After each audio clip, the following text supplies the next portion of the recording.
North Bengal ইউনিভার্সিটির 4 বছরের under graduate কোর্সের তৃতীয় সেমিস্টারের ছাত্রছাত্রীদের জন্য আমাদের আজকের এই স্পেশাল ভিডিও।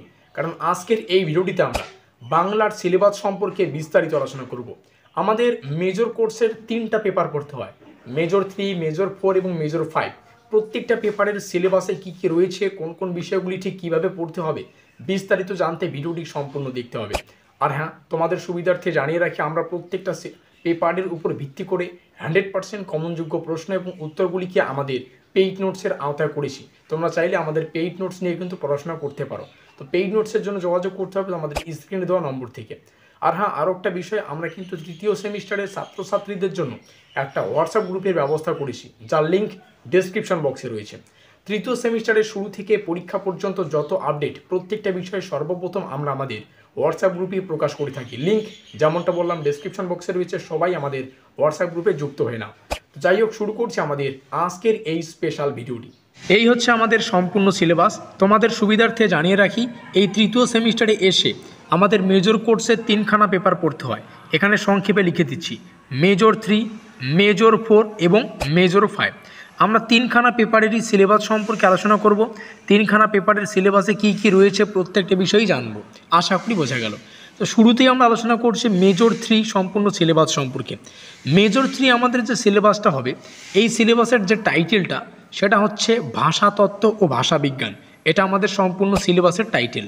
আর এই টাইটেলটাকে স্পেশালি বিভিন্ন ছোট ছোট খণ্ডে বিভক্ত করে আমাদের সম্পূর্ণ যে পাঠ্যসূচি বা সিলেবাসটা সেটা কিন্তু ডিজাইন করা হয়েছে। আমাদের এইটুকু হচ্ছে সম্পূর্ণ সিলেবাস। দেখো আমাদের কি কি পড়তে হবে, এই মার্কিন যুক্ত এলাকা থেকে তোমরা বুঝতে পারবে কি কি পড়তে হচ্ছে। আমাদের পড়তে হবে ইন্দো ইউরোপীয় থেকে বাংলা ভাষার উদ্ভব, বাংলা ভাষার বিভিন্ন স্তর, যেমন প্রাচীন বাংলা রয়েছে, মধ্য বাংলা, আধুনিক বাংলা, এই 3টা খণ্ড পড়তে হচ্ছে। বাংলা উপভাষা, দেখো বাংলা উপভাষার মধ্যে বিভিন্ন রয়েছে, রাঢ়ী, বাঙালি, ঝাড়খণ্ডী, ঠিক আছে, বরেন্দ্রী, কামরূপী, রাজবংশী, এই ধরনের যে ভাষাগুলি, এই বাংলা উপভাষা সম্পর্কে আমাদের পড়তে হচ্ছে ধ্বনিতত্ত্ব সম্পর্কে। ধ্বনিতত্ত্বের মধ্যে মৌলিক স্বরধ্বনি, ব্যঞ্জনধ্বনি, দ্বিস্বর রয়েছে। বাংলা রূপতত্ত্ব রয়েছে, যেমন রূপমূল, শব্দ, পদ প্রকার, এগুলো পড়তে হচ্ছে। ধ্বনি পরিবর্তনের কারণ এবং সূত্র, শব্দার্থ পরিবর্তনের কারণ এবং সূত্র। ভাষাতাত্ত্বিক টিকা পড়তে হচ্ছে। ভাষাতাত্ত্বিক টিকার মধ্যে অনেকগুলো বিষয় আছে, তোমরা এখান থেকে দেখতে পাচ্ছ, যেমন স্বরসঙ্গতি, ঠিক আছে, বর্ণ বিপর্যয়, শব্দ, লোক নিরুক্তি, অভিশ্রুতি, এই পার্টটা তোমরা একটু দেখে নেবে। এটা আমাদের মেজর 3 সম্পূর্ণ সিলেবাস। এবং শেষে একটা দেখতে পাচ্ছি IPA, যার ফুল ফর্ম হচ্ছে ইন্টারন্যাশনাল ফোনেটিক অ্যালফাবেট। এটাও আমাদের পড়তে হচ্ছে। তোমাদের সুবিধার্থে জানিয়ে রাখি, আমরা যে পেইড নোটসের ব্যবস্থা করেছি, সেখানে 3টা পেপার থেকেই, মেজরের যে 3টে পেপার, মেজর 3, মেজর 4, মেজর 5, এই 3টা পেপারের সিলেবাস থেকেই আমরা পেইড নোটসটা ডিজাইন করেছি।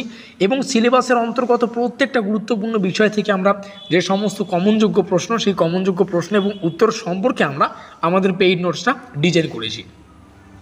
এবার আসবো আমাদের মেজর 4-এর সম্পূর্ণ সিলেবাসে। মেজর 4-এর বাংলা সিলেবাসের যে টাইটেল, সেটা হচ্ছে মধ্যযুগের বাংলা আখ্যান কাব্য।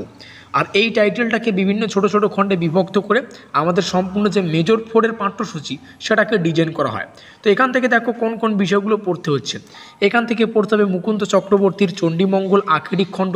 তোমরা ক্লাস 9-এ কলিঙ্গ দেশে ঝড় বৃষ্টি হয়তো পড়েছো বাংলা, ঠিক আছে, বাংলা ক্লাস 9-এর বাংলার পাঠ্য বইয়ে আমাদের একটা কবিতা ছিল, কলিঙ্গ দেশে ঝড় বৃষ্টি।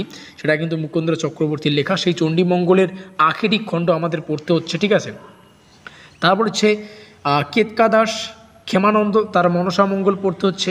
তারপরে ময়মনসিংহ গীতিকা, যেমন মহুয়া ও চন্দ্রাবতী পালা, এই কয়েকটা বিষয় পড়তে হচ্ছে। আমরা যদি নিচে আসি, নিচে আমাদের মেজর 5, অর্থাৎ আমাদের তৃতীয় সেমিস্টারের সর্বশেষ কোর্স মেজরের, সেটা হচ্ছে মেজর 5।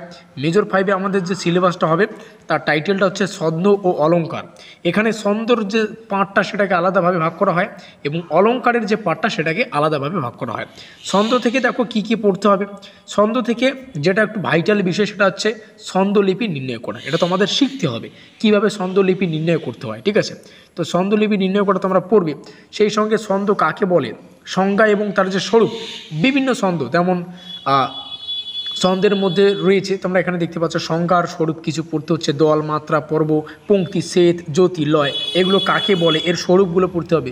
বাংলা ছন্দ পরিচয় থেকে দলবৃত্ত, কলাবৃত্ত, মিশ্র কলাবৃত্ত, তারপরে হচ্ছে প্রত্ন কলাবৃত্ত, গদ্য ছন্দ, এগুলো পড়তে হবে। ছন্দ বন্ধ থেকে পয়ার প্রবহমান পয়ার, তারপরে অমিত্রাক্ষর, তারপরে মহাপয়ার এবং মুক্ত, এই কয়েকটা বিষয় পড়তে হচ্ছে এবং শিখতে হচ্ছে তোমাদের ছন্দলিপি নির্ণয় করা। আশা করি সমস্ত তথ্য বোঝা গেল। সেই সঙ্গে আমরা যদি অলঙ্কারের পাঠটা আসি, অলঙ্কার থেকে আমাদের দেখো কী কী পড়তে হবে। অলঙ্কারের বেসিক যে ধারণা সেটা পড়তে হচ্ছে, বেসিক পরিচয় পড়তে হচ্ছে, তার শ্রেণীবিভাগ পড়তে হবে, তার মধ্যে শব্দালঙ্কার এবং অর্থালঙ্কার। দেখো অলঙ্কারকে দুটো ভাবে ভাগ করা হয়, একটা শব্দালঙ্কার আর একটা হচ্ছে অর্থালঙ্কার। এই দুটো পাঠ তোমাদের ভালো করে পড়তে হবে। শব্দালঙ্কারের মধ্যে অনুপ্রাস, যমক, শ্লেষ, বক্রতি এগুলো রয়েছে। অর্থালঙ্কারের যে পার্টটা সেটা তোমাদের দেখতে হবে। তারপরে পড়তে হচ্ছে সাদৃশ্যমূলক, যেমন উপমা, এই সমস্ত এখানে মার্কিং করে দিচ্ছি, তোমরা চাইলে এগুলো দেখতে পারো। সেই সঙ্গে আরও একটা বিষয় তোমরা দেখতে পাচ্ছ যে এখানে বিরোধমূলক রয়েছে, তো এই পার্টটা তোমরা পড়বে। এখানেও আরও কিছু বিষয় রয়েছে, কিন্তু এখান থেকেও অলঙ্কারের পার্ট থেকেও আরও একটা ভাইটাল বিষয় যেটা তোমাদের প্র্যাকটিস করতে হবে, অলঙ্কার নির্ণয় করা। এই হচ্ছে আমাদের সম্পূর্ণ সিলেবাস। ভিডিওটি ভালো লাগলে অবশ্যই লাইক করে দিও, বন্ধুদের কাছে শেয়ার করে দিও। আর পেইড নোটসের জন্য অবশ্যই যোগাযোগ করতে পারো স্ক্রিনে দেওয়া নম্বর থেকে। আমাদের আজকের এই স্পেশাল ভিডিওটি এই পর্যন্তই।